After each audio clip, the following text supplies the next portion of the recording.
പ്രാണനിൽ നീ മാത്രം. രചന അവതരണം മിത്രവിന്ദ.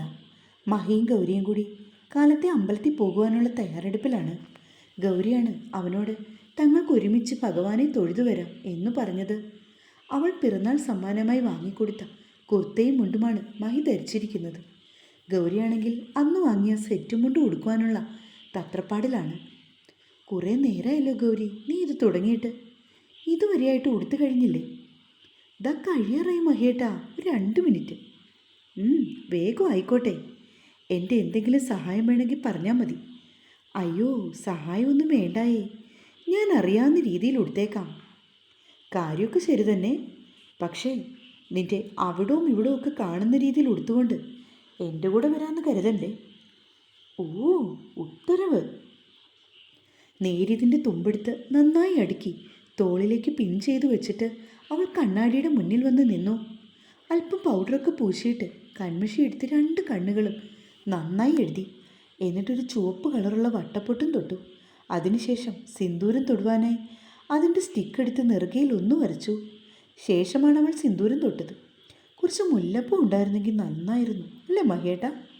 അവനോടൊപ്പം കാറിൽ കയറവേ ഗൗരി തൻ്റെ പരിഭവം അവനോടായി പങ്കുവയ്ക്കുവാനും മറന്നിരുന്നില്ല. അതിനു മറുപടിയായി അവനൊന്ന് പുഞ്ചിരി തൂകി. ഇരുവരും കൂടി അമ്പലത്തിലേക്ക് പുറപ്പെട്ടു. വിവാഹം കഴിഞ്ഞ് അടുത്ത ദിവസം വന്നിട്ട് പോയതാണ്. അന്നാണെങ്കിൽ തൻ്റെ കാല് മുറിഞ്ഞിരിക്കുമായിരുന്നു. ഗൗരി ഓർത്തു, എന്താണ് മേഡം ഇത്ര വലിയ ആലോചന? നമ്മൾ ആദ്യമായി ഈ അമ്പലത്തിലേക്ക് വന്നത് ഓർക്കുമായിരുന്നു. അന്ന് എന്നോട് എന്തൊരു ദേഷ്യമായിരുന്നു. എൻ്റെ കാലൊക്കെ മുറിഞ്ഞ് രക്തം വാർന്നിട്ട് പോലും എന്നെ മൈൻഡ് പോലും ചെയ്യാത്ത ആളാണ്. അവളത് പറഞ്ഞുകൊണ്ട് മഹിയെ ഒളികണ്ണാൽ നോക്കി. പെട്ടെന്ന് തന്നെ അവൻ്റെ മുഖത്തെ ഭാവം മാറിയതായി അവൾക്ക് തോന്നി. സോറിടാ, അത്ര മാത്രമേ മഹി അവളോട് പറഞ്ഞുള്ളൂ. എന്തോന്ന് സോറി? ഓരോന്നൊക്കെ കാണിച്ചു കൂട്ടിയിട്ട് അവസാനം സോറി എന്ന് 2 വാക്ക് പറയുമ്പോൾ എല്ലാം തീർന്നു എന്നാണോ? അവനെ നോക്കി കുറുമ്പോടെ അവൾ ചോദിച്ചു. അവൻ എന്തെങ്കിലും മറുപടി പറയുമെന്ന് കരുതിയെങ്കിലും മഹിയുടെ ഭാഗത്തു നിന്നും ഒരക്ഷരം പോലും വന്നില്ല. വലിയ പുള്ളിയായിരുന്നു. ഗൗരിയെ വേണ്ട, 6 മാസം കഴിയുമ്പോൾ ഡിവോഴ്സ്, 25 ലക്ഷം രൂപ തിരികെ വേണം, എന്തൊക്കെയായിരുന്നു. ഇപ്പം ദേ കിടക്കുന്നു. ഈ ഗൗരി ആരാണെന്ന് കരുതിയേ? ഞാൻ വിചാരിച്ച പലതും നടക്കും. മനസ്സിലായോ മഹേശ്വർ സാറിന്? അവൻ്റെ കൈത്തണ്ടയിലൊന്ന് അമർത്തി നുള്ളിക്കൊണ്ട് ഗൗരി മഹിയെ നോക്കി. സോറി ഗൗരി, നീ ഇത്രമാത്രം പാവമാണെന്ന് ഞാൻ കരുതിയിരുന്നില്ല. 25 ലക്ഷം രൂപയെന്നൊക്കെ കേട്ടപ്പോൾ അത്രയൊക്കെ മേടിച്ച് നീയും നിൻ്റെ അമ്മയും കൂടി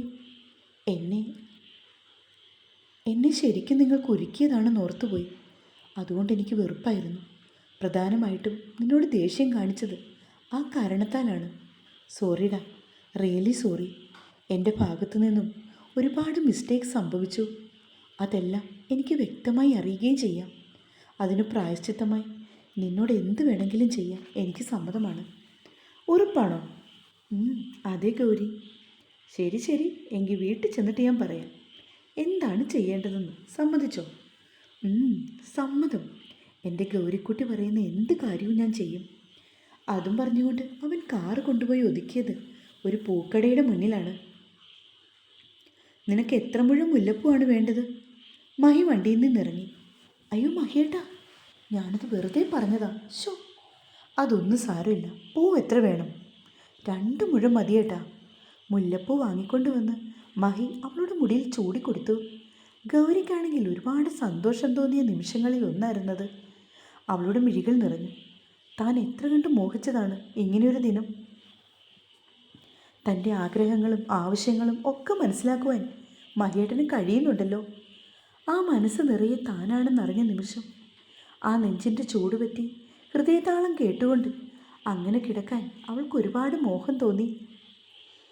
ഡി, അവൻ്റെ അലർച്ച കേട്ടതും ഗൗരി ഞെട്ടി. എന്താ? അമ്പലം എത്തി നട അടയ്ക്കുന്നതിന് മുമ്പ് തൊഴുതിറങ്ങണ്ടേ? അപ്പോഴാണ് അവൾക്ക് പരിസരബോധം ഉണ്ടായത്. ഒരു മന്ദഹാസത്തോടെ ഗൗരി വണ്ടിയിൽ നിന്നിറങ്ങി. മഹാദേവന് കൂവളത്തുമാലയും പാർവതി ദേവിക്കായി തെച്ചിപ്പൂവ് കോർത്തിയൊരു മാലയും മേടിച്ചു. അതിനുശേഷം മഹി അത് ഗൗരിയുടെ കയ്യിലേക്ക് കൊടുത്തു. നടക്കി വെച്ച് നന്നായി തൊഴുതു പ്രാർത്ഥിക്കുക. എൻ്റെ മഹാദേവ, അങ്ങയെപ്പോലാവണം എൻ്റെ മഹിയേട്ടനും. അങ്ങയുടെ പ്രാണൻ്റെ പാതിയല്ലേ പാർവതീദേവി, അതുപോലെ മഹേശ്വരൻ്റെ പാതിയാണ് ഈ ഗൗരിയും. പ്രണയത്തെ തൻ്റെ ഉടലിനോട് ചേർത്ത് പങ്കിട്ട അങ്ങയോട് എനിക്ക് ആരാധനയാണ്. ഈ ലോകത്തിൽ പ്രണയമെന്നാൽ ശിവനും ശക്തിയുമല്ലേ? പഞ്ചാഗ്നിമധ്യേ തപസ് അനുഷ്ഠിച്ചുകൊണ്ടല്ലേ ദേവി തൻ്റെ പ്രണയം നേടിയെടുത്തത്? സ്വന്തം ഭാര്യയെ ഇത്ര കണ്ട് സ്നേഹിച്ച വേറൊരാൾ ഇതേവരെയും അങ്ങയ്ക്ക് പകരമായി വന്നിട്ടില്ല. ഒരുപാട് ത്യാഗം സഹിച്ചവളാണ് ഞാൻ. ഇനി വയ്യ എന്നതിൽ പരം അതിനുള്ള ശേഷിയില്ലെന്ന് പറയുന്നതാണ് സത്യം. അതുകൊണ്ട് പരീക്ഷണങ്ങൾ മതിയാക്കി ഞങ്ങൾക്കൊരു പുതുജീവിതം നൽകി അനുഗ്രഹിക്കണം. മഹി തൻ്റെ തോളിൽ തട്ടിയപ്പോഴാണ് ഗൗരി കണ്ണുകൾ തുറന്നത്. ഇതുവരെയായിട്ടും പറഞ്ഞു കഴിഞ്ഞില്ലേ ഗൗരി? നേദ്യ ആവാറായി, നമുക്ക് മടങ്ങണ്ടേ? മിഴികൾ തുടച്ചുകൊണ്ട് ഗൗരി മഹിയുടെ പിന്നാലെ ചെന്നു. എന്തിനാ ഗൗരി നീ എപ്പോഴും ഇങ്ങനെ കണ്ണു നിറയ്ക്കുന്നത്? എനിക്കിത് കാണാൻ വയ്യ. അമ്പലം മുറ്റത്തുകൂടി മഹിയുടെ കൈയും കോർത്തു പിടിച്ച് നടക്കുകയാണ് ഗൗരി. ആരോരുമില്ലാത്തവൾക്ക് അവളോട് ചേർത്ത് വയ്ക്കാൻ ഒരാൾ വന്നു കഴിയുമ്പോൾ എത്രമാത്രം നിർവൃതിയാണ് ഉണ്ടാകാറുള്ളത്. അത് മഹിയേട്ടനോട് പറഞ്ഞാൽ മനസ്സിലാവില്ല. നീ പറഞ്ഞ ആ ഒരാൾ ഞാനല്ലേ ഗൗരി? പിന്നെന്താ എന്നോട് പറഞ്ഞാൽ? അതും പറഞ്ഞുകൊണ്ട് അവളോട് ചിരിയാലേ അവൻ അവളോട് കോർത്തു പിടിച്ചിരിക്കുന്ന വിരൽ മടക്കിൽ ഒന്നമർത്തി. ഇത്തിരി കൂടുന്നുണ്ട് കേട്ടോ, ആരെങ്കിലും കാണുമെന്ന് പോലുമില്ല. അവൾ കൈകൊടിഞ്ഞുകൊണ്ട് അവനെ കൂർപ്പിച്ചു നോക്കി. അവളെ നോക്കി ഒന്ന് കണ്ണിറുക്കിക്കൊണ്ട് മഹി കാറിലേക്ക് കയറി. വീട്ടിലെത്തിയപ്പോഴാണ് ഞെട്ടിപ്പോയത്. അമ്മയും ഏട്ടനും എടുത്തിയും. ദൈവമേ, ഇതെന്താ അമ്മയൊന്ന് വിളിച്ചു പോലും പറയാഞ്ഞത്? ഞങ്ങൾ അമ്പലത്തിൽ പോയതായിരുന്നു കേട്ടോ. ഗൗരി അവരുടെ അടുത്തേക്ക് ഓടി വന്നു. നിങ്ങൾക്കൊരു സർപ്രൈസ് ആവട്ടെ എന്ന് കരുതി. ഹിമയാണ്. കുഞ്ഞിനെ വാങ്ങാൻ തുടങ്ങിയപ്പോൾ അവൾ ചെറുതായി ഒന്ന് ചിണുങ്ങി. ചെറിയമ്മ മറന്നോ വാവേ? കൂട്ടില്ല കേട്ടോ. കുഞ്ഞിൻ്റെ കാലിൽ പിടിച്ചുകൊണ്ട് അവളുടെ വെള്ളിക്കൊലുസിൽ കുലുക്കിക്കൊണ്ട് ഗൗരി അവളെ കൊഞ്ചിച്ചു. ടീച്ചറമ്മയും ഹേമയും അപ്പോൾ നിറഞ്ഞ മനസ്സോടെ നോക്കിക്കാണുകയാണ് ഗൗരിയെ മഹി. എൻ്റെ ഭഗവാനെ, നീ ഞങ്ങളുടെ പ്രാർത്ഥന കേട്ടല്ലോ. എൻ്റെ കുട്ടികൾ സന്തോഷമായിട്ട് കഴിയണം. മഹി വാതിൽ തുറന്നപ്പോൾ എല്ലാവരും കൂടി അകത്തേക്ക് പ്രവേശിച്ചു. രണ്ടാളും മാച്ചിങ് ആണല്ലോ. സൂപ്പറായിട്ടുണ്ട് കേട്ടോ ഗൗരി. അതുതന്നെ എടുത്തി, ഞാൻ മഹിയേട്ടന് പിറന്നാളിന് വാങ്ങിക്കൊടുത്തതാ. ഓ കലയ്ക്ക് ഗൗരി, രണ്ടാൾക്കും ചേരുന്നുണ്ട്. ഹിമ അവളുടെ തോളി തട്ടി. ഇഡലിയും സാമ്പാറും ഉണ്ടാക്കി വെച്ചിട്ടാണ് ഗൗരി അമ്പലത്തിലേക്ക് പുറപ്പെട്ടത്. പക്ഷേ അത് അവർക്ക് മാത്രമുള്ളായിരുന്നു. അതുകൊണ്ട് ഫ്രിഡ്ജിൽ നിന്നും മാവെടുത്ത് അവൾ വീണ്ടും ഇഡലി പുഴുങ്ങുവാനായി വെച്ചു. ഗൗരി, പോയി ഡ്രസ്സൊക്കെ മാറിയിട്ട് വന്നേ, എന്നിട്ടാവാം ബാക്കി. കുഴപ്പമില്ലെടുത്തി, ഞാൻ ചായ കൂടി വയ്ക്കാം. അവൾ പാലെടുത്ത് പൊട്ടിച്ചൊഴിച്ചു. കുഞ്ഞിന് പൊടിയിടാതെ വെച്ച ശേഷം ബാക്കി അവൾ എല്ലാവർക്കും ചായക്കായി എടുത്തു. എന്നിട്ടാണ് അവൾ റൂമിലേക്ക് വന്നത്. മഹി വേഷമൊക്കെ മാറിയിട്ട് ഒരു ടീഷർട്ടും മുണ്ടുമെടുത്ത് ഉടുത്തിരുന്നു.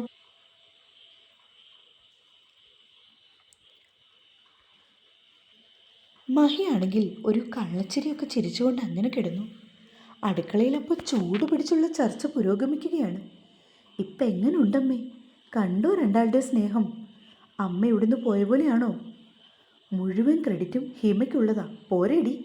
സിദ്ധാർത്ഥത് പറഞ്ഞതും ഹിമയ്ക്ക് ദേഷ്യം വന്നു. അല്ലെങ്കിലും ഏട്ടൻ ഇങ്ങനെയാ, എന്നെ അംഗീകരിച്ചു തരില്ല. കണ്ടോമേ? എടാ, നീ എൻ്റെ കൊച്ചിനെ വിഷമിപ്പിച്ചാലുണ്ടല്ലോ. സരസ്വതി ടീച്ചർ കണ്ണുരുട്ടിയപ്പോൾ സിദ്ധു ചിരിച്ചു. അമ്മ പറയേ, ഈ ഒരു കാര്യത്തിൽ ഒരു തീരുമാനം ഉണ്ടായത് എൻ്റെ സമയോചിതമായ ഇടപെടൽ കൊണ്ടല്ലേ? ഓ, അവളുടെ ഒരു ഇടപെടൽ! എന്തൊക്കെയാണ് ഈ ചെറിയ വായി പറയുന്നത്? സമയോചിതമോ എന്ന് വെച്ചാൽ എന്താ? സിദ്ധുവേട്ടൻ ഇറങ്ങി പോകുന്നുണ്ടോ മര്യാദയ്ക്ക്? എനിക്ക് നല്ല ദേഷ്യം വരുന്നുണ്ട് കേട്ടോ. അവൾ മുഖം വീർപ്പിച്ചുകൊണ്ട് തിരിഞ്ഞു. സിദ്ധു, നീ എന്തൊക്കെ പറഞ്ഞാലും ശരി, എൻ്റെ കുട്ടി എന്നെ വിളിച്ചു അങ്ങനെയൊക്കെ പറഞ്ഞതുകൊണ്ട് മാത്രമാണ് ഇന്നവർ രണ്ടാളും ഇത്ര വേഗത്തിലെടുത്തത്. അതിന് യാതൊരു മാറ്റവുമില്ല. സരസ്വതി ടീച്ചറാണെങ്കിൽ മരുമകളെ ചേർത്ത് നിർത്തി അഭിനന്ദിച്ചു. അമ്മേ, അറിയാൻ വയ്യാഞ്ഞിട്ട് ചോദിക്കുക, ഈ ഞാനാണോ അമ്മയുടെ മകൻ? ഈ ഞാൻ അമ്മയുടെ മകനാണോ അതോ മരുമകനാണോ? ഓ, എന്തൊരു കുശുമ്പാ സിദ്ധുവേട്ടാ, ഇങ്ങനെയൊക്കെ തുടങ്ങല്ലേ പ്ലീസ്. ഹിമ കൈകൂപ്പി തൊഴുതുകൊണ്ട് നിന്നപ്പോൾ സിദ്ധു ചിരിച്ചുകൊണ്ട് വെളിയിലേക്ക് ഇറങ്ങിപ്പോയി.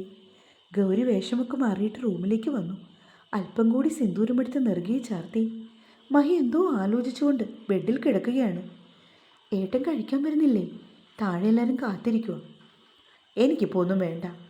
യോ, അതെന്താ പറ്റിയേ? വിശപ്പില്ലാഞ്ഞിട്ട്. അവൾ ഓടി വന്ന് മഹിയുടെ അടുത്തായിരുന്നു. എന്തേ ഏട്ടാ, എന്തെങ്കിലും ക്ഷീണമുണ്ടോ? ക്ഷീണമുണ്ട്, പക്ഷേ അത് മാറ്റണമെങ്കിലേ എൻ്റെ ഭാര്യ വിചാരിക്കണം. അവളെ നെഞ്ചിലേക്ക് വലിച്ചിട്ടുകൊണ്ട് മഹി അവളുടെ അതരം നുകർന്നിരുന്നു. അവളവനെ പിടിച്ച് തള്ളുന്തോറും അവൻ്റെ കൈകൾ അവളിൽ അനുസരണക്കേട് കാണിച്ചു തുടങ്ങി. മഹിയേട്ടാ, ഇതെന്താ ഒരു നേരവും കാലവും ഇല്ലാതെ ഇങ്ങനെയൊക്കെ? ഗൗരിയാണെങ്കിൽ തൻ്റെ മോതിരവിരലും ചൂണ്ടുവിരലും ഉപയോഗിച്ചുകൊണ്ട് കീഴ്ച്ചുണ്ട് ഒന്ന് തുടച്ചു. നേരവും കാലവും മുഹൂർത്തവും നോക്കി എൻ്റെ ഭാര്യയ്ക്ക് ഉമ്മ കൊടുക്കാനേ എനിക്കിപ്പോൾ സൗകര്യമില്ല. എപ്പോഴാണോ അവൾക്കൊരു ചുംബനം വേണമെന്ന് അവളുടെ അതരം എന്നോട് പറയുന്നേ, ആ സമയത്ത് തന്നെ ഞാൻ അവയെ പുണരും. മനസ്സിലായോ? ഗൗരി അവനെ സൂക്ഷിച്ചു നോക്കി. എന്തടി കാന്താരി? മഹിയേട്ടാ, ഇതിനൊക്കെ ഇഷ്ടം പോലെ സമയമുണ്ട്. ചുമ്മാ വെളിച്ചിലെടുത്തോണ്ടിരിക്കാതെ ഇറങ്ങി വാ. ഗൗരി താഴേക്ക് വന്നപ്പോൾ അമ്മയും ഏടതിയും കൂടി ഭക്ഷണമൊക്കെ എടുത്ത് ടേബിളിൽ കൊണ്ടുവന്ന് വെച്ചിട്ടുണ്ട്. മഹി എവിടെ? ഇപ്പോൾ വരുവേട്ടാ. സിദ്ധുവിൻ്റെ കൈകളിൽ നിന്നും കുഞ്ഞിനെ മേടിച്ചുകൊണ്ട് അവൾ അടുക്കളയിലേക്ക് നടന്നു. അപ്പോഴാണ് മഹി ഇറങ്ങി വന്നത്. വാടാ, ബ്രേക്ക്ഫാസ്റ്റ് കഴിക്കാം. സിദ്ധു കസേര നീക്കിയിട്ടുകൊണ്ട് മഹിയെ നോക്കി. ചേട്ടനിരുന്നോ, ഞാൻ ശിവക്കുട്ടി ഒന്ന് എടുക്കട്ടെ. മഹി, സിദ്ധു വിളിച്ചപ്പോൾ അവൻ തിരിഞ്ഞു. എന്താ ഏട്ടാ? നിന്റെ താടിയിൽ എന്തോ ഇരിക്കുന്നു, പോയി മുഖം കഴിയിക്കേ. അത് കേട്ടതും മഹി തിടുക്കപ്പെട്ട് വാഷ് ബേസിൻ്റെ അരികിലേക്ക് ചെന്നു. സിന്ദൂരാണ് നെറ്റിയുടെ വലതുവശത്തും പിന്നെ ചുണ്ടിൻ്റെ താഴെയും ഒക്കെയുണ്ട്. ഏട്ടന് മനസ്സിലായോ ആവോ? ആക്രാന്തം പാടില്ല കുട്ടി എന്നാരോ വിളിച്ചു പറയുന്നു. അവൻ മുഖം കഴുകി തുടച്ചുകൊണ്ട് സിദ്ധുവിനെ ഒന്ന് പാളി നോക്കിയിട്ട് വെളിയിലേക്ക് നടന്നു. ഗൗരിയുടെ കയ്യിലായിരുന്നു കുഞ്ഞ്. ഇരുവരും കൂടി ശിവയെ എടുത്തുകൊണ്ട് മുറ്റത്തേക്ക് ഇറങ്ങി. ബ്രേക്ക്ഫാസ്റ്റ് കഴിക്കാൻ ഗൗരി, വരൂന്നേ. ഹിമ വിളിച്ചപ്പോൾ കുഞ്ഞുമായിട്ട് അവർ ഡൈനിങ് ഹാളിലേക്ക് വന്നു. നിനക്കിന്ന് ഓഫീസിൽ പോകണോടാ? പോകണം. എന്താ ഏട്ടാ, തിരക്കുണ്ടോ? ഇല്ലേട്ടാ, പറയേ. നമുക്കെല്ലാവർക്കും കൂടി അമ്മയുടെ തറവാട്ടിലൊന്ന് പോയാലോ? ഒരുപാടായില്ലേ പോയിട്ട്. മുത്തശ്ശന് തീരെ വയ്യ, കൃഷ്ണമാമ വിളിച്ചു പറഞ്ഞു. പോയേക്കാം. എപ്പോഴാണ് നേട്ടം പറഞ്ഞാൽ മതി. ഇന്ന് നിനക്ക് ലീവ് എടുക്കാൻ പറ്റുമോടാ? ഇന്ന് നമുക്ക് നാളെ പോയാൽ പോരെ? മതി. വൈകാതെ തന്നെ മഹി ഓഫീസിലേക്ക് പോയി. ഗൗരി അന്ന് ലീവ് എടുത്തു. എല്ലാവരും വന്നത് പ്രമാണിച്ചായിരുന്നു. ഉച്ചയ്ക്കാണെങ്കിൽ ടീച്ചറമ്മയും മക്കളും കൂടി ഉഗ്രനൊരു സദ്യ ഉണ്ടാക്കി. ആ സമയത്താണ് ലീല ചേച്ചി വരുന്നത്. ആഹാ, സിദ്ധുമോനെ എപ്പോൾ വന്നു? കാലത്ത് വന്നതാ ചേച്ചി. എങ്ങനെയുണ്ട് അമ്മയ്ക്ക്? കുഴപ്പമില്ല മോനെ, അങ്ങനെ കിടക്കുന്നു. ഗൗരിമോൾ ഒറ്റയ്ക്കാണല്ലോ എന്ന് കരുതി ഞാൻ പെട്ടെന്ന് പോന്നതാ. ടീച്ചറമ്മയും കൂടി ഇല്ലാത്തതുകൊണ്ടേ. എല്ലാവരും അകത്തുണ്ട്, ചേച്ചി കയറി വാ. ടീച്ചറേ, ലീലയുടെ വിളിവെച്ച് കേട്ടതും മൂവരും ഒരുമിച്ച് തിരിഞ്ഞു നോക്കി. ലീലയോ? നീ വരുന്ന വഴിയാണോ അതോ? ഗൗരിമോൾ ഒറ്റയ്ക്കാണല്ലോ എന്ന് കരുതി ഞാൻ പോന്നതാ ടീച്ചറേ. അതെയോ? വരൂ വരൂ, ഇരിക്ക്. ലീലയാണെങ്കിൽ അടുക്കളയിൽ കിടന്ന ഒരു പ്ലാസ്റ്റിക് കസേരയിലിരുന്നു. എന്നിട്ട് അവരോടൊക്കെ വിശേഷങ്ങൾ തിരക്കി. ആ സമയത്താണ് സിദ്ധു തിടുക്കപ്പെട്ടുകൊണ്ട് അവിടേക്ക് വന്നത്. അമ്മേ, എന്താ മോനെ? നമ്മൾ പ്ലാൻ ചെയ്ത പോലെ നാളെ തറവാട്ടിലേക്ക് പോകാൻ പറ്റില്ലല്ലോ. എന്തു പറ്റി ഏട്ടാ? ഹിമ അവൻ്റെ അരികിലേക്ക് ചെന്നു. എനിക്ക് അത്യാവശ്യമായിട്ട് നാളെ കാലത്തെ കമ്പനി ചെല്ലണം. ഒരു ഇൻസ്പെക്ഷനുണ്ട്. സോ ഞാനവിടെ ഉണ്ടാവണം. കഷ്ടമായല്ലോ മോനെ. എല്ലാവരിലും നിരാശ പടർന്നു. സാരമില്ലമ്മേ, നിങ്ങൾ പോയിക്കോളുന്നേ. ഞാനും ഹിമയും കൂടി മറ്റൊരു ദിവസം വന്നോളാം. മഹി കൂടി വരട്ടെ, എന്നിട്ട് അവനോട് ചോദിച്ചിട്ട് കാര്യങ്ങൾ തീരുമാനിക്കാം. അത് മതിയെന്ന് ഗൗരിയും ഓർത്തു. പിന്നീട് ഹിമയും സിദ്ധുവും കൂടി തിരികെ ബാംഗ്ലൂർക്ക് പോകുവാനുള്ള തയ്യാറെടുപ്പിലാണ്. 4 ദിവസത്തെ ലീവെടുത്ത് വന്നതാണ് രണ്ടാളും കൂടി. എവിടെയെങ്കിലും എല്ലാവർക്കും കൂടി ഒരു ട്രിപ്പ് പോകാം എന്നൊക്കെ പ്ലാൻ ചെയ്താണ് ഹിമ വന്നത്. അപ്പോഴാണ് അമ്മയുടെ തറവാട്ടിലേക്കൊന്ന് പോയാലോ എന്ന് ചിന്ത സിദ്ധുവിൽ ഉടലെടുത്തത്. പക്ഷെ ഉദ്ദേശിച്ചതുപോലെ ഒന്നും കാര്യങ്ങൾ നടന്നില്ല. ലീലയുടെയും ഗൗരിയുടെയും കൂടെ മെല്ലെ തൊടിയിലേക്ക് ഇറങ്ങി കുറച്ച് കപ്പയും വാഴയ്ക്കയും കാന്താരിമുളകും ഒക്കെ ബാംഗ്ലൂർക്ക് പറിച്ച് കൊടുത്തു വിടുവാനായി തുടങ്ങുകയാണ്. ഹിമയാണെങ്കിൽ കറിവേപ്പിലയും കുറച്ച് ചീരയും ഒക്കെ പറിച്ചെടുത്തു. ആ നാളികേരം പിടിക്കുന്ന ദാമു ഒന്ന് വന്നിരുന്നെങ്കിൽ. അവനെ വിളിച്ചിട്ട് അവൻ്റെ ഭാര്യയാണ് ഫോൺ എടുത്തത്.